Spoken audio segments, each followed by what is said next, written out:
داسې کار چې 40 کلونو کې کله شوی نه و، اول ځل لپاره په افغانستان کې وشو. سلام قدرمن لیدونکو، ستړي مشئ، زموږ یوټیوب چینل ته ښه راغلاست. افغانستان تقریبا له تیرو 40 کلونو څخه ناامنه دی.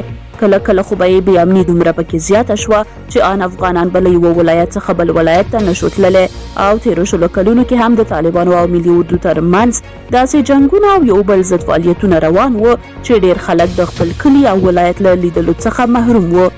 خو اوس چې طالبان واکمن شوي دي، نه یوازې عام افغانان په ټول هیواد کې په ډاډه زړه ګرځېدلی شي، بلکې نورو هیوادونو کې کسان هم چکرونو ته راځي چې دا د افغانستان لپاره ډېر ښه خبر دی. نو اوس تازه 14 تنه سیلانیان چې 9 یې ایټالیایان، 2 یې د فرانسې او 3 نور یې د جرمني اوسیدونکي دي، هرات ته د سیلګرۍ لپاره راغلي دي او د مسؤلینو په خبره غواړي د دغه ولایت په بېلابېلو سیمو کې د تاریخي ابداتو او ځایونو څخه لیدنه وکړي. د هرات د اطلاعات او کلتور ریاست سرپرست مولوي حمیدالله غیاسي له راغلو ګرځندویانو سره د کتنې پر مهال هغوی ته ښه راغلاست ویلی دی او زیاته کړې ده چې دغه ډول سفرونه کولی شي د هیوادونو ترمنځ د اړیکو په لا ټینګېدو او د یو بل د فرهنګونو په پیژندنه کې ګټور تمام شي.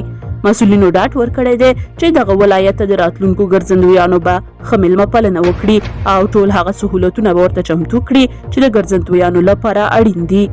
راغلي ګرځندویان وایي د افغانستان په اړه یې چې منفي څه اورېدلي وو، حالات له هغې خورا ډېر ښه دی او غواړي چې د ګرځندویۍ پر مهال خپل ټول سفرونه د موټر له لارې ترسره کړي.